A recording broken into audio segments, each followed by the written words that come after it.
Welcome, everybody. I am Kathy Steele, and I am your host today at the Business as Unusual webinar for July. We're super excited to be talking about tech today, driving versus drowning, really understanding the smart tech platforms that are going to fuel your business growth.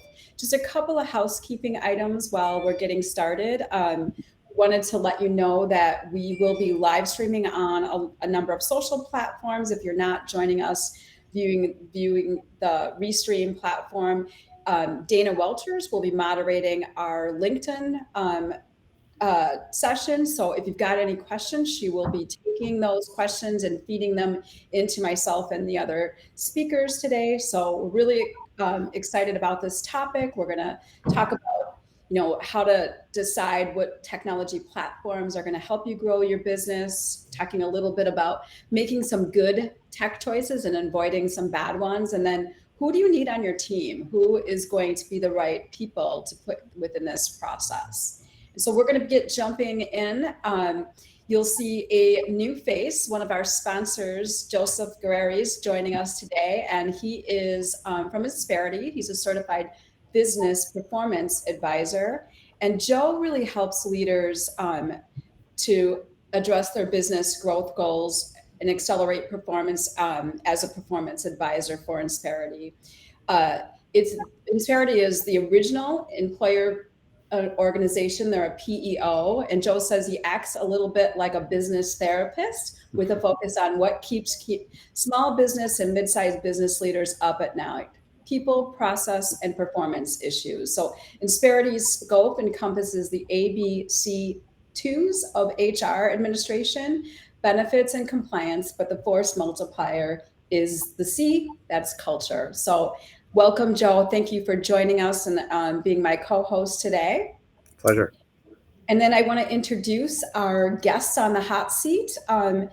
Mike Remke is one of the co-founders of Bonsai. Mike has over 15 years experience in lean manufacturing and operations management in the aerospace and defense market. He's passionate about improving efficiency of business processes and eliminating waste. He has extensive experience using process failure modes and effective analysis. He's also an award-winning innovator and is a certified Six Sigma Green Belt. So thank you and welcome, Mike. And then Matt, his co-founder at Bonsai, is an ex-Googler of 12 years. So Matt served in the retail, consumer goods, restaurant, travel, and finance industries for over a decade, strategically planning billions in digital marketing investments. Matt drove multi-billion realized revenues for his clients. Whoa, that's a mouthful.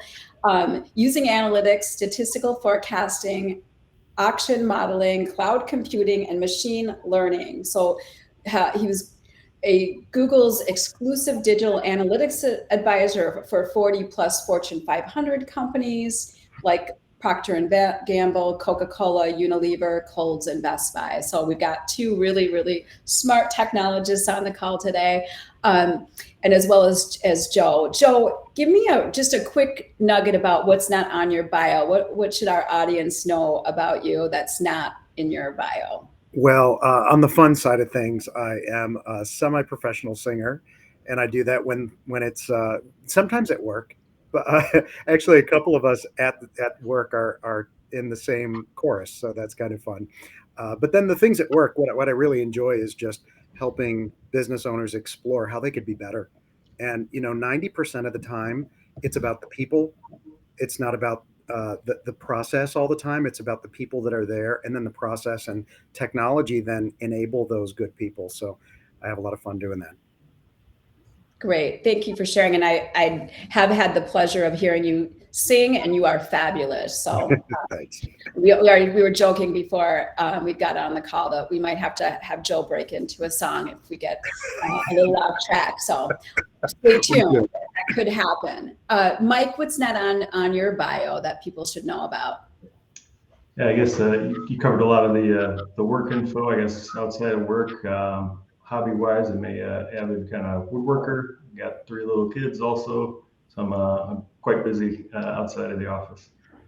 Yeah, that is busy. 3. So, and Matt, same question to you. What's not on the bio? Thanks. Yeah. Thank you for having us, Joe and Kathy. Well, I like Mike, so I have two little kids out here, and we live in Wheaton, and they keep me pretty busy. I failed at my first professional career in baseball about a lifetime ago. So if you ever want to hear someone tell the old stories of the glory days, I can be that guy. So no, but, really just excited to talk with you all today. Well, thank you. I'm a huge baseball fan, so I guess we do share something in common. So we're going to jump in to one of my favorite topics. I think having a functional technology stack is certainly one of the most critical aspects of growth strategies. And I think it's, we're all hearing discussion around inflation and recession, and tech enablement is, in my view, one of the most important places to invest in when we are going into leaner recessionary times. So I think this is just such a timely opportunity to talk about this. So as we were prepping for this session, we discussed how, both of our organizations really work with companies that are investing in technology stacks, and some organizations are over investing. A lot of enterprise organizations have too many, are a very bloated tech stack. And then other organizations, maybe more mid-market or smaller organizations, tend to have not enough tech in their stack. So talk us through what the macro view of how many business platforms are pretty typical based on the different industries that you guys are working in. Sure. So yeah, I can start with this. So thanks for bringing up the slide. Great question, Kathy. So like you, we see the same thing. We see there's a lot of companies that frankly need to up level the technology they use, and then you kind of have the opposite problem. We actually do research in this specific area, just to give you some context, and you see some numbers on the screen. These are different vertical industries, and at Bonsai we track, I think it's something, correct me if I'm wrong, Mike, I think it's something like around 7,000 companies we currently survey essentially. And so the numbers on the screen are sort of the average number of technologies that these companies have essentially in market just to solve business, customer, and marketing intelligence, right? From advertising all the way to data and technology on top of that. And so you see kind of two columns of numbers there. The column on the right is total tech, all in, and then the middle column, or sorry, the first number there, we call it third-party technology. But what we're really saying is those are the bits of technology that those companies buy and use on average, where the technology essentially is collecting data on the business's behalf, right? It's sometimes known, sometimes not known. But as you kind of look through these numbers, I think our takeaway, and I don't know if it's your takeaway, but we see these numbers and we know technology is important. We know you need a lot of tech, but at the same time, there's a lot of tech here, right? 20, 30, 40 platforms, depending on the space. And our question that we usually start with is why do you have so many? Or is this something that's actually adding value? Mm-hmm. Well, let me throw you a softball. So since you have a baseball background, and let's just ask a broad question about putting it into the words of a business owner, or maybe chairman of the board or a board member, why they want to get more out of the business. So why should businesses invest in an optimal business technology stack? Yeah, it's a great question.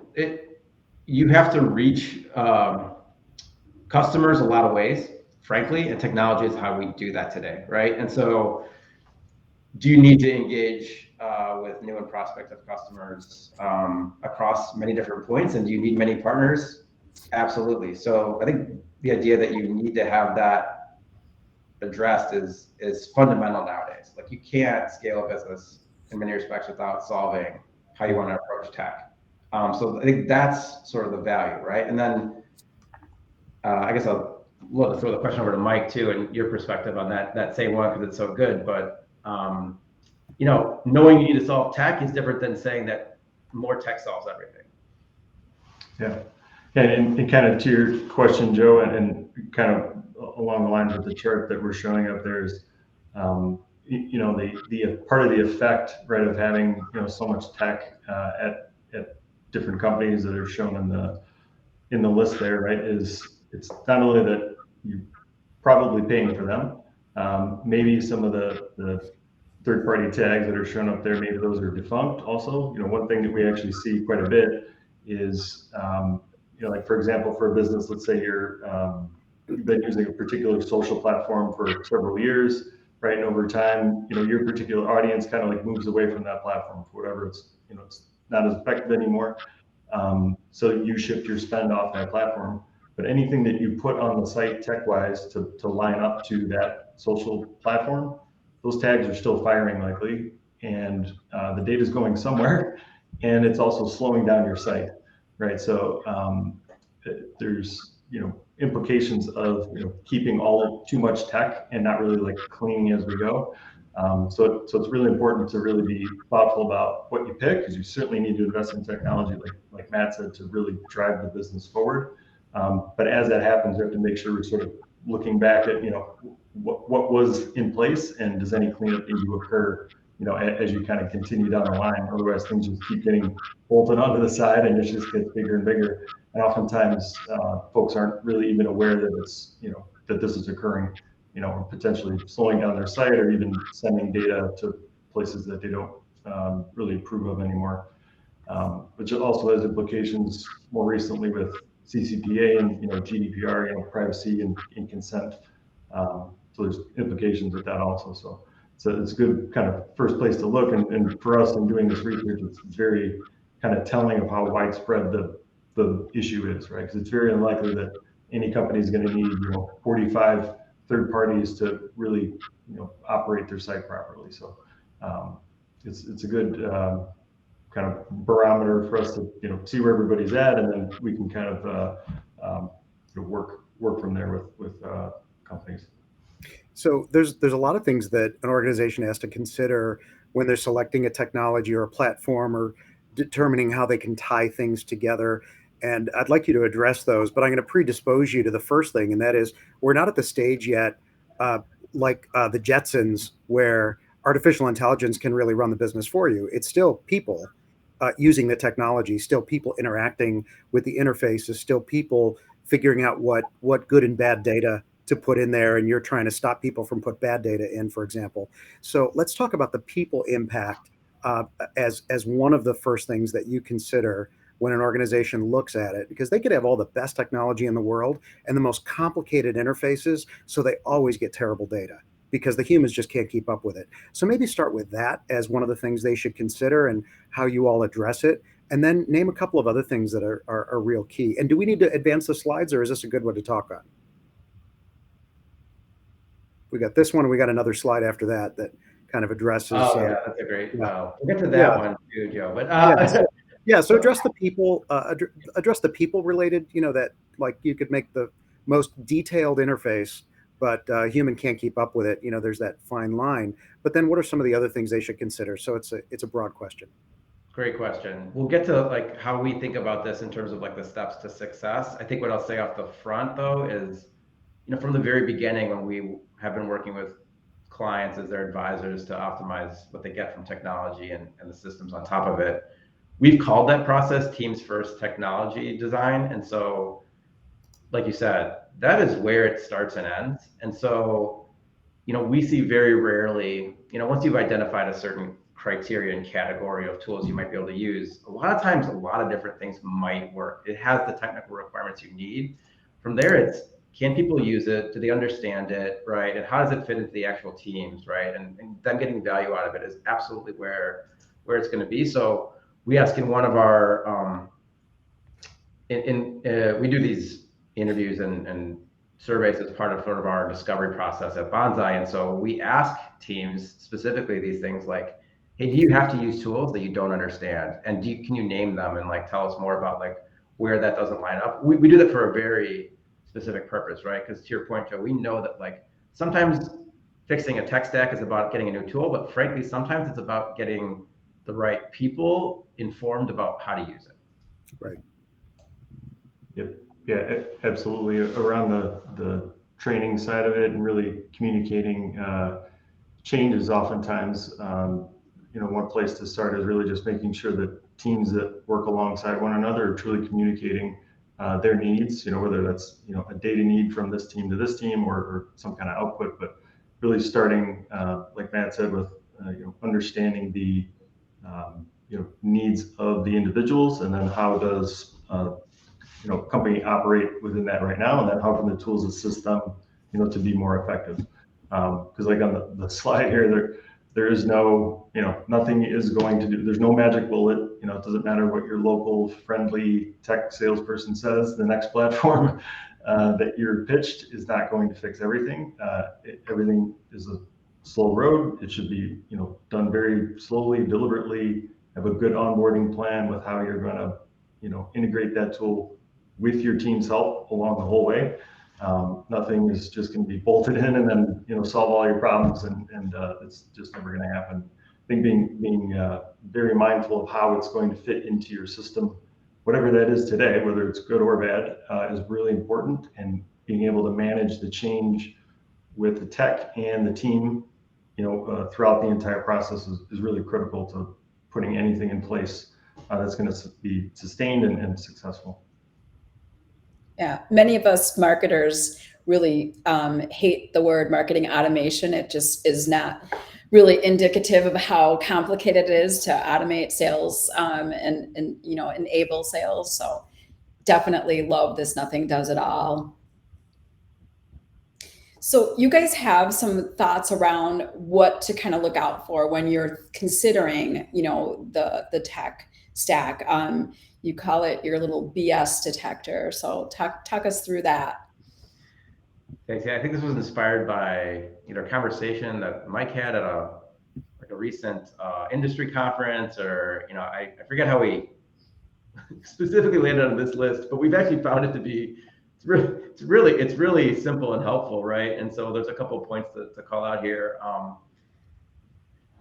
And it's also fair to say that there can be good services and tech that uses some of the things on this list, but it's just sort of like, we call it as like the things to like listen for, and then I would say use it as a cue to probe. So one is when if you are in a conversation being pitched or demoed a platform, and the only thing that they can tell you is that a lot of other people have bought it or it's growing at a certain amount, it's an indication like, okay, press more about that, right? So they might have bought for some reason. We're all in a webinar today about how to think about this to add true business value. We all know that like the whole world's not on this webinar. The whole world doesn't have time to have necessarily solved this, and technology can be used kind of as a stopgap, right? Or like a quick fix in a lot of cases. So just because your competitors have adopted a tool doesn't mean it's actually helping them. So just like be aware of that. Then, kind of dollars under management goes along with that. The kind of Mad Lib test at the end around, machine learning is not the only buzzword out there today, but I mean, we hear it and see it everywhere now. And so I think a real basic thing you can do, I remember doing this even recently, is if someone's telling you about how their technology or their platform leverages machine learning to solve a problem, ask them what specifically about machine learning is doing that. What models, like how is it working, right? You don't even need to necessarily understand the answers, by the way. It's just a good prompt to kind of see if like, is there something there, or is this more, kind of spin on top of something that, might not have the sizzle underneath. I don't know, Mike, your thoughts. Yeah, and these kind of questions here, I think all really just focus on the point that, adding isn't necessarily better, right? Every company has an existing tech stack. It may not be optimized for what you have right now, but you're likely paying for it, and the team that you have is working within it. So oftentimes what we find, outside of, adding new tech or being pitched, like in this example here, is really just understanding what you have in front of you right now and how is that really, operating, and what can you do differently internally to make that successful. If kind of after you've gone through that process, you understand that you definitely have a gap, then certainly, right, then these things, you can understand exactly your need, get pitched, and then these things come into play. But yeah, one thing I think is even before we kind of get to this point is really just understanding the landscape of, what is at your company right now? Where's the data? Is it well understood? Is it all connected the way that it should be to be effective under all your teams? Right? Does everyone trust it? There's lots of kind of like basic questions to really start with. And once you have find a hole potentially in it, then something like this applies. But I do like the line about the replace machine learning with magic, because we found some sales material sometimes that unlike a leave behind that can replace magic, and it's pretty funny actually. But it's good things to probe though, for sure, because you really want to know. You can get pitched anything, but really when like the rubber hits the road and you're in the midst of implementing a new software, that's really when it matters to understand exactly how this is going to work and help integrate with your team. So really, I guess the takeaway from this is really, if you are being pitched, really challenge whatever is being presented to you, and ask really pointed, very, very specific questions about how it's going to fit into your particular business. Because if they're trying to sell you software, they should help you throughout that implementation process, not just give you a login and walk away. So really making sure that the onboard process is good is going to be critical to its success. Well, I can see from the next slide, your baseball background is also showing itself. So you want to give us an idea of how you want to speak to that? And Kathy, you might have a question in there too. Yeah, go. I'll let them take this one. Okay. Yeah, thank you. Yeah, so fielding your tech team, I guess, and this goes with, there's some questions I saw in the chat around how you pick tools, and there's a little bit I think that relates to this. This idea of like, okay, great, we know what to look out for. We know that more tech isn't always the answer, but we know that we need multiple tools to see success. So like, how do we decide what to start with? Our big thing is here, like the analogy of a baseball team, I guess, on a simple level, right? Like you got 9 players on a baseball team, and they do different things, right? Like the pitcher throws the ball from the mound, the catcher catches it, the other fielders, do their work, playing their position. And in the same way, technology, each tool that you could conceivably take on has a specific purpose. Like, again, back to the other slide, like it isn't magic. There are actual, real, important technological things that these tools are providing, but they do a specific thing. And so knowing and understanding that they're like, because that's a real thing. Like some tools are great for reaching customers online. Some are great at collecting data. Some are great at visualizing data. Some are great at managing your customers, messages and orchestration. Like these all are different things. And so the first step is sort of just understanding that, right? And acknowledging that, like, you're about to possibly add a tool to your tool belt. It might be something that's perfect to help your business grow and succeed, but like, is that, does it fit on the field, right? Or do you have like 10 players, right, who are already pitching? Or do you already have like 4 shortstops, right? And so understand that like just one more all-star to the list isn't necessarily going to make your team better. That's how you should think about like understanding first and foremost how to think about your tech as a unified group. Yeah, and one thing to kind of add on to that is with the platforms that kind of continually come out, they'll advertise themselves as probably several of the things that you see on the screen, and oftentimes they can play that role. So it's not a problem in the end, right? If just in this example, we have nine players, right? But 6 could be the right fit for your business as long as you have the proper sort of functions covered with the different platforms. There's absolutely nothing wrong with that at all. We just want to really be mindful that there isn't overlap, especially in something like a data warehouse, right? Where you don't want to have 3 data warehouses and be paying for them. One is a problem. But then also, when you're trying to unify the data to move the needle for the business, if you have data in 3 different spots, that's needs to be addressed, right? There should only be one of those, definitely. But there's other different sort of positions on the screen here that you can have a kind of a joined tool that sort of covers two things for the business, two or three things for the business. But you just need to really step back to evaluate those, and what function are they really playing, and getting the feedback of the practitioners in your business who really know how it's being used day to day is critical to really understanding that. You can't just take it for face value that, this software says it does this, so this is what we use it for. That likely is not the case when you really dig into the details. You may be using it for a lot more or a lot less than sort of what it's advertised for, and just understanding that before you make your next move is really important. I can't help myself. I guess my baseball in me has got to say, I guess another extension of the analogy is, right, like if you take, in baseball, if you take your catcher and try to put him at pitcher, it's not going to work out too well. Or if you take your shortstop and put him in, first base, like, might not do the right thing. It's going to be the same thing with your technology, right? Just because someone says they can do it all, if you're taking like a tool that's really best fit as your business's CRM and then trying to run all your ads through it, might not be great. Or if your data warehouse is trying to do your visualization and that's not what it's really great at, same idea.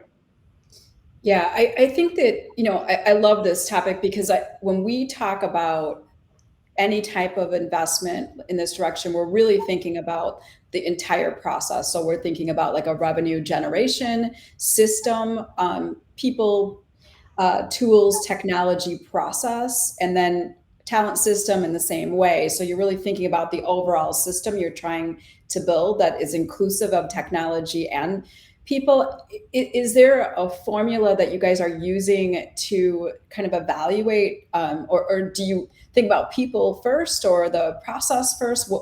How do you kind of, before you field your team, like how do you roadmap that system that you're trying to build?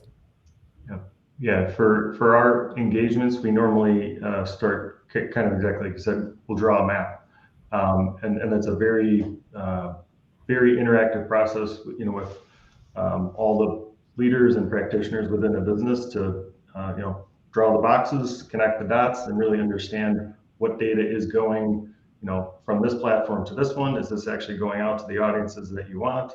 Is it actually flowing into the data warehouse the way that you thought it is, right? And really walking through every single piece of tech that people are using today, whether they're actively used or not, is sort of irrelevant, right? If it's part of the current system, we map out the entire thing to really get a common language. I think it is really important with anyone that we're working with to, you can always rattle off the names of companies that you're using, and until you really see, on a page exactly how they interact in day to day and how the data connects, until you see that, it's hard to understand really where the gaps are. So it's the first thing that we'll do, to really just kind of set the scene for what to do next. And oftentimes just from that map, you can really see some big gaps or, duplication of effort over here, or,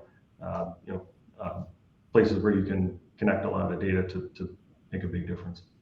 Plus one to that. And then I think the paired thing we do is when we look at our tools, like the expertise we try to bring at Bonsai, is we call it fitness for use in terms of how we evaluate, but be very like declarative and specific, like this tool can do this, right? So that when we're looking at that map, if we hear from a team, hey, well, I'm trying to get my marketing ROI from this data point. And we're like, okay, well, like that data cannot give you that, right? There's a gap, right? And so sometimes it's solved with a tech or a different integration, but those like understanding what each data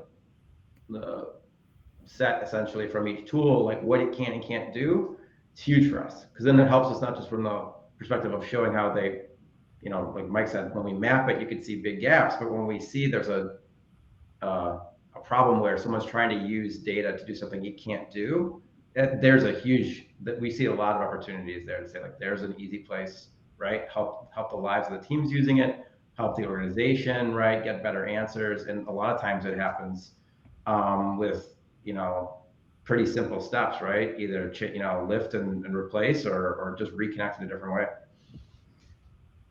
Right. Well, I'm going to circle back to a question as we're kind of talking about fielding your tech team. We got a question from the audience around how do you handle the fact that people have preference, like a preference around using certain technologies when you're thinking about just picking the right technology. Like how do you handle that influencer that wants their favorite tech to be utilized? I have two thoughts, Mike. Love yours too. So we're really proud to be agnostic, and what we mean by that is, again, I don't think it's not that common where we're working with an organization and here's this challenge the marketing or business intelligence or other team has, and we take a look at it and say, hey, guys, this tool just doesn't work. They need to buy something completely different. I mean, it happens, but it's far less frequent than you think. And so those preferences really matter when we evaluate, right? Because there's a lot of like shared organizational history there. Like people are going to be better at using tools that they prefer and understand and can activate. And we're huge on that. And so for the most part, we try to lean into that. There are times when the tool that people prefer to use doesn't have the answer that they thought. And then those are the challenging conversations. So but we try to have those conversations very specifically to say, it's not about taking this tool away. It's helping you utilize what you can and can't get out of it, if that makes sense. Yep. Yeah, makes total sense. Yep. Yeah, exactly. Just to that, the data, there's certainly personal preferences, right, around using tools, but if it's the choice between, A or B, and within your organization, you kind of have some that prefer A and some B, then, the next common denominator is what data is it providing, what answers is it providing? And then is it really just a training and sort of like comfort in becoming familiar with the other tool, right? Because once the barrier sort of is removed on why this other tool is actually the better one to use, and that's really understood by the team, I think the preference, the priority of preference will kind of move down, right? When they see the value, right, of using this tool over this one, even if they're more comfortable, that's something that over time, right, they can be trained on. And when they see the value in using it, it should become very easy or easier to move to.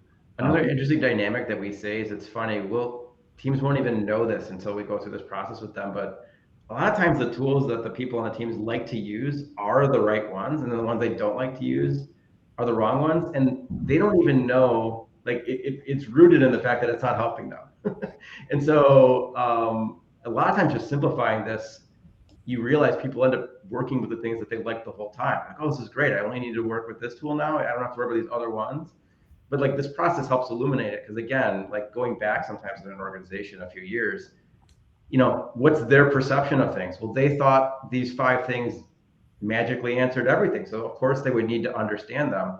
And they think that the problem is their fault or their team's inability to use it, when really the fault is just they didn't need to be doing it at all in the first place. Yeah, and I do think that adoption, implementation are just mission critical pieces of the puzzle. And I know when is it right to start to look for an alternate solution? Does that sort of factor? This just came up yesterday for us, where we're, we've got a tool, it's working for the client, but it doesn't do everything we'd like it to do in this next phase of what we need. So now we're talking about creating some workarounds so we could stay in a tool. How do you address those types of questions and challenges? And the workaround is kind of tricky, because if there's value being provided by the current tool, you can do the calculus to say, if I add this tool and get this feature, this is the business impact. And if that isn't too great, sticking with the current tool that you have is fine. But then once you start adding in workarounds, one of the terms that we use a lot is using data factories, right? Which is the thought of sort of basically manual manipulation of data on a day-to-day basis to sort of assist you through your day, right? You get this report every morning, but then you go in and you run your macro, and then you color these fields and you change that cell every day, and then that's your number, right? That extra work that you do, on the side of what comes out of a platform is a risk, right? It's a risk to your business. It takes up a bunch of time. And when you kind of build on those sort of workarounds over time, and then your business relies on those, it's something that isn't as stable, really. So it can have some errors in it, and plus it takes up more and more time. So something to just be mindful of in making that decision of do we stay or do we move to this tool is, how many workarounds do you need to make to sort of fill that function of the other platform, and taking that risk into account, before you would do the transition. And then if you are going to make the transition, I think it's just really important to communicate what is changing and why with the entire team, and bring them along throughout the entire process. You never want to have a tech change communicated via email or, hey, here's your new login for your system, right? That is not going to work for anybody or the business. So making sure that all the key stakeholders, practitioners that are involved with the particular tool are there from the beginning, because they'll be able to root out a lot of the problems of the transition too. Well, guys, let's talk about the people part of it again. I can't help it, but I've got to go back to that, and you won't be able to help it by using a roster terminology and sticking with that baseball diamond. So tell us what the things to consider as you're building the roster, and let's go on to the next slide.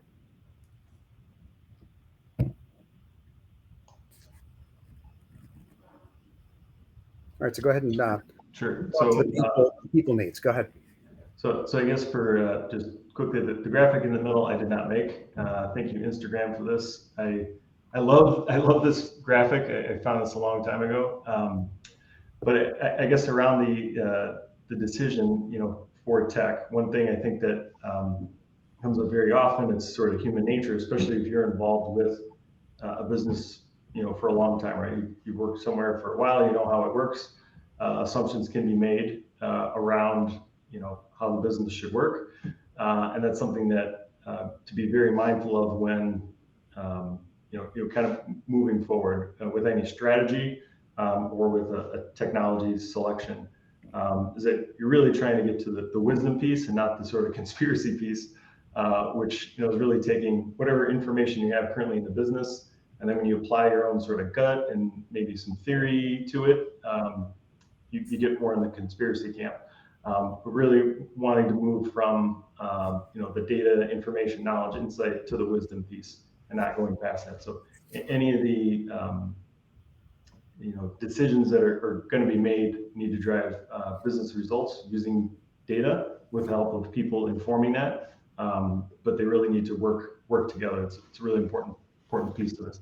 And then we have like the build versus buy kind of call out here, and in terms of roster decisions, agency versus in-house. I think there's a lot of aspects of the value, the sales and marketing and outcomes value that can be handled by a company's team internally, or they can be outsourced to partners. I think you can think about tech the same way, like building and buying, right? Sometimes it might make sense to have your own custom tool for customer relationship management. Sometimes you just go buy, HubSpot or Salesforce, right? Like these are the sort of questions that I think every business, as they're tackling this, is probably thinking about in terms of, what to do. I think, I guess I'll share like a quick story from like a engagement we're in a few weeks ago, where we kind of helped a client of ours answer this question. It's a fairly decent sized retailer, and I think like the analysis showed for them that it's I think the same thing we're going to see it for a lot of companies, is they're deciding which to do.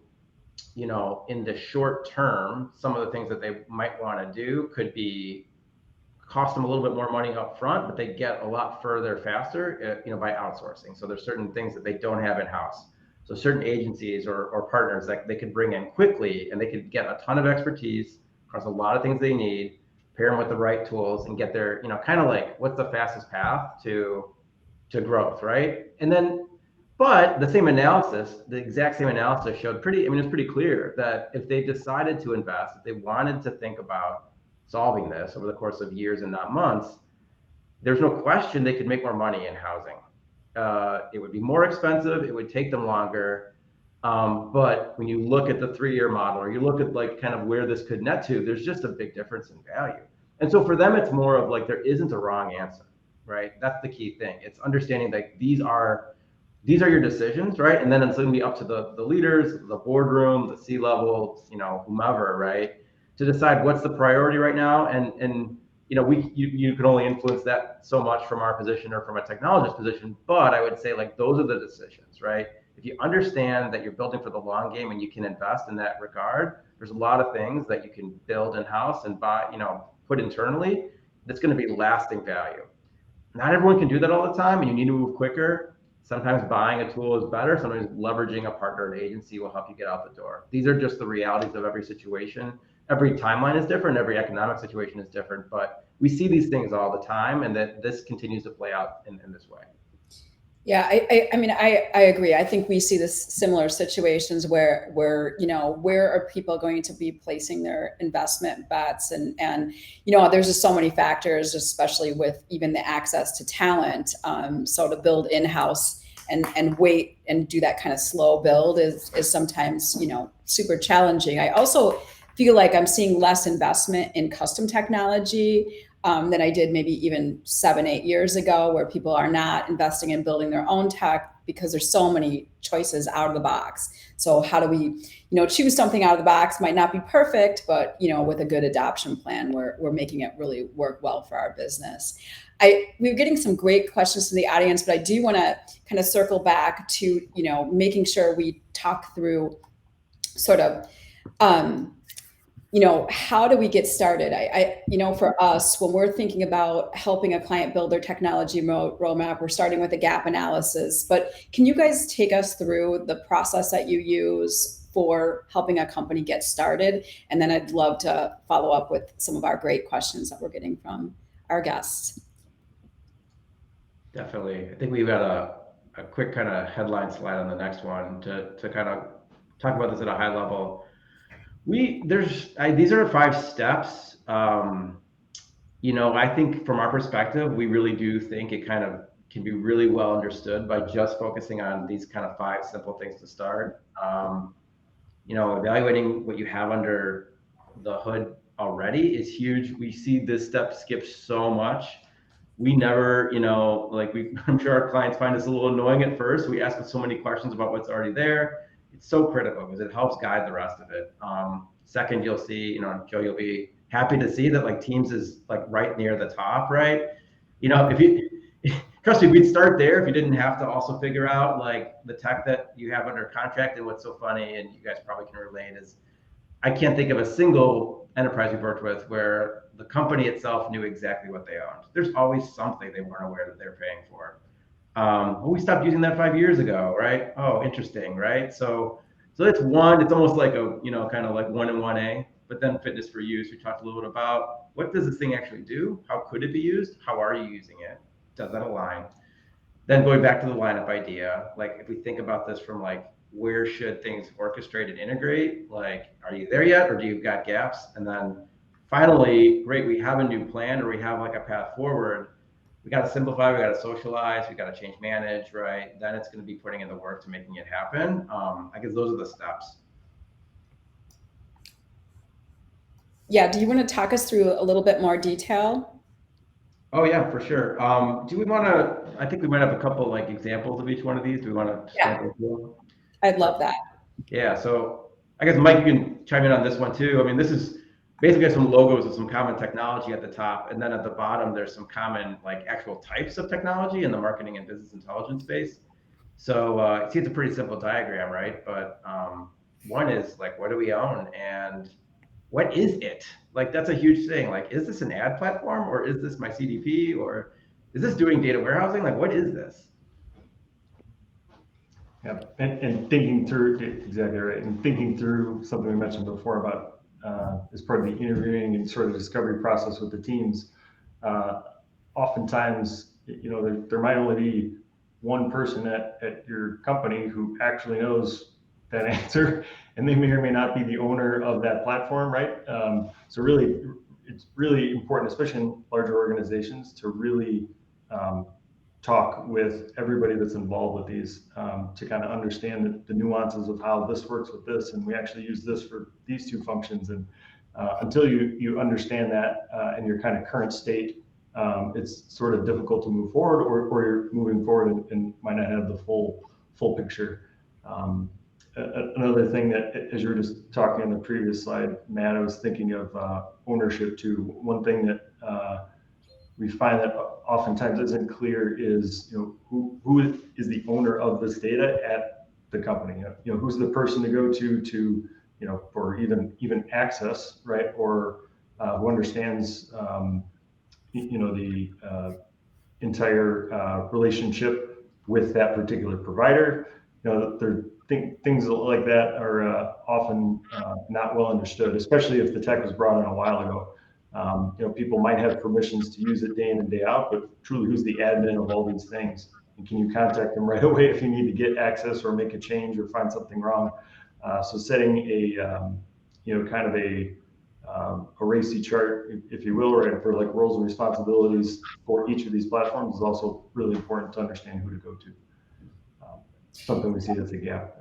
This might be a good time to ask the question from the audience around where do people go to help train people on a particular technology platform? That's a great question. Yeah, I mean, it definitely gets into the second part of like this process around teams. I think, the answer is going to be dependent on where the team's at today and what you want them to do with this technology, right? So, you've got practitioner level understanding, which is deep and required for like, if, hey, the lifeblood of the companies required this person to use it. There's one level of training. There's another level of training that might be, hey, I don't need to know how to do everything here, but I need to understand what it's telling me, right? So this is probably not, again, unique, even at Bonsai internally, right? We use different scaled resources depending on the training needs. So sometimes like we've got Coursera, Udemy, there's other, like, let's just call them, like, if you want to get understanding of something at a broad level, those can be great places.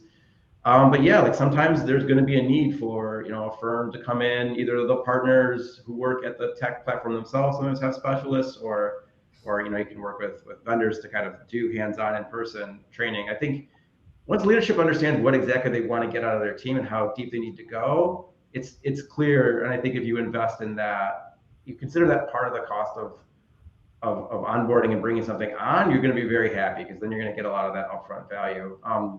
The survey your teams thing here too is sort of the paired thing with that, which is not just, we do ask around how people's comfortability and what they prefer.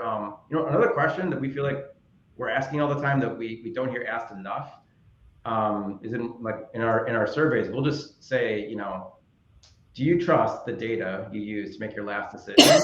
And then like that question across lots of parts of a company. And like, this is a, kind of a little bleak, funny example, but like, this is sometimes the answers we get back, right? And so in the cases where it's like, I don't trust the data, that can be a training thing. Sometimes it can be underlying issues though, right? And so we think that it's another important component to understand where to start. Yeah, absolutely agree. I think, a lot of people are afraid that they just don't even have the data, so that, it's like that's a barrier to getting started. What about the fitness for use piece? Yeah, great question. So we, Mike can share more, I think, in terms of how this like plays out on individual platforms. I think just when speaking at this at a high level, we think about this in kind of three buckets of the kind of questions, right? So you have all these tech platforms under hood, and so it's really important to know, and this is where I guess where like kind of specialized expertise can be a big help for a business, is what is that data that tool is actually collecting or generating, right? And so that can be advertising data, that can be collecting third-party, data on your customers, that can be business and sales or communications or, event data or all kinds of things. But like, being very specific, like what is it? And then is that data useful for what you're doing, using it for, right? Or, does it help you reach prospective customers? Can it help you track behavior? Can it help you measure sales? What does it do? And then really it's ultimately just saying, like, does that function meet, does that data requirement fit into like, well, that could help that function? And then, if you can check both of those boxes, it's the who needs to use it piece, right? If my marketer, trained on the marketing data, that's going to help grow customers. Are my operators, able to access outcomes data and business intelligence, right? And so if there's a gap at any one of these points, right, or a mismatch at any one of these points, there's a fitness for use problem. And it's not just a tech problem. It's a teams question, it's a tech question, and it's also a utilization question. Yeah, and I don't know if this fits in here exactly, but this question was asked really early on and from our audience. What about data record design, portability, master data? So I guess broadly about the master data, kind of related to the slide that's here. Thing I was going to add to Matt's comment is, when you think about the KPIs that are driving a business, there's some assumptions that go into those KPIs, right? When you look at a top level number, you have faith, right, that all the data that went into giving you that number every day is correct, right? And if you work backwards from the core KPIs that your business needs, and you work backwards all the way kind of to the left column of this chart, do you really have the fundamental underlying data that supports those KPIs? And is that your source of truth? And what does that master data look like? And where is it held? Is it all in one data warehouse? Is being split up? So I think kind of related to the question of like the design itself, want to make sure that aligns with the ultimate goal of what are you going to use the data for. So if you don't really need it, you shouldn't worry about tracking it or even have a platform to track it for. But that I think connects some of the dots of one thing that we often will see, and there's some assumption built in that, that the KPI that you look at every day might not actually have all of the data that you think it does in it, or the reliable data that supports it. And that's something to work backwards towards to really understand what's holding that KPI up. So that really sounds like it leads right into filling out your lineup. You've already talked about the people impact. Now we're really talking about which technology and what data are you ending up collecting now that you've kind of done that internal evaluation, and then figuring out how do you simplify it and then make it useful. So do you want to address that for us? I think we can advance to the next slide too. Sure. Yeah, definitely. So if you think about these first three steps, right, what do you have? What do people trust? Is it being used for the right thing? Like Mike mentioned, in real life, that comes out in a map and some insights and analytics. But in the analogy, it comes out kind of like this, right? You're going to see, hey, maybe I've got warehousing covered, advertising covered, I've got a customer, data platform covered, but I don't understand, measurement very well and attribution, or I don't understand business intelligence, or people don't have the right numbers in front of their teams at the right times, right? So there's like, boom, two things that I can address that can make a big difference for the whole system. And then you see like on the example of the benched technologies. It's no disrespect to these, by the way, this is just totally arbitrary. But again, the idea of like, you might end up like saying, hey, well, we don't need, right? We haven't used, the business doesn't leverage Pinterest anymore, or the business doesn't leverage this tool anymore. Like, let's make the team's lives easier. Let's get this off their plate. Yep. And then you also want to then align what's left and figure out which technology is really going to be predominantly responsible for each critical function. So maybe the next slide will help illustrate that for us. There you go. Yeah. Yeah, as part of that, as we just discussed, right, trying to simplify the stack overall. More tech is not better, I think is kind of the thing we've covered today. But whatever you end up landing on, making sure that the roles and responsibilities for all the key stakeholders is very clear. Making sure that they have access to it, and really a continued communication with that data. Whether that's sort of the join meeting weekly between teams to make sure that you're just keeping up with things, so that the silos don't form. Right, that's something that's not going to help any organization. So depending on the relationship of certain teams to platforms, if you do have two teams that work within one, they should talk on a very regular basis. not only throughout a transition of tech, but then on an ongoing basis to make sure that everyone's on the same page and that how the data is being used is most effective, and you're not creating data factories or sort of barriers for the person that sits next to you. Yeah. If you notice, like in the same vein, we would say, more tech isn't always the answer. Like the answer isn't take all your teams and train them on every single thing, right? It's how does that align? The marketing tools for the marketers, the sales and customer tools for the sales and customer teams, right? And enterprise data for this, that set. And then with the correct, right, alignment and orchestration, teams can help each other achieve the kind of shared objective, which is the whole point of this, right? Is to make your business run better. Yeah, well, we could talk about this forever. I mean, I'm so passionate about technology and how it really enables growth. And the only thing I would add to this list of simplify and socialize is just like really keeping those business outcomes at top of mind so that you make sure that you're using your technology to inform the right decision making at that, at that senior leadership level. But this has been fantastic. I really appreciate you guys both joining us today. Sort of move to the next slide and let people know how to reach out to you.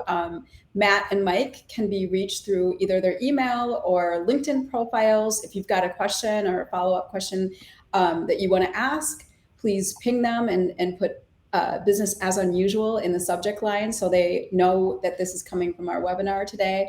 I don't know if there's any further questions from our channels, but it was some great stuff. This is a big, deep topic. There's just so much technology to choose from, especially in the MARTECH solution sets today. So it's super interesting to kind of dig in and hear how to really use a methodology to sort of think about how to build your technology roadmap.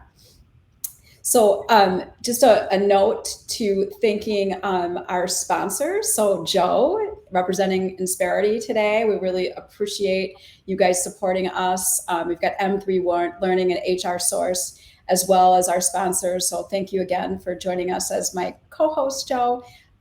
We didn't get to one of your songs, but we'll have to do that next time you're on. We'll up with that. And then I want to make sure everybody knows about what's coming next. Another really critical business opportunity is just to how to build better client experiences as we, as I mentioned early on, as we move into more recessionary conversations. I think retaining your customers, your current customers, is going to become mission critical for all types of businesses. So, what are some things that you can do in your organization to ensure that you're building those strong relationships with your existing client base? Chris is a good friend. He leads a sizable accounting firm. So he's got some interesting experiences, and he's going to really walk us through a case study of how they did this in their organization, and have his accounting team really working as relationship builders for retaining their customers. So it's gonna have some really incredible takeaways. And then lastly, I just want to thank everyone for joining us today. Matt, Mike, thank you so much for sharing your subject matter expertise. Again, Joe, thank you. And if you have joined us for the first time, I'm Kathy Steele from Red Caffeine, and we're a growth consultancy. And it's our mission to build organizations that clients want to work with and employees want to work for. So you can be badass to the bone, just like us. So thank you everyone for joining us today. Thank you, Joe. Thank you, Kathy. This was wonderful. Thanks a lot. All right, signing off.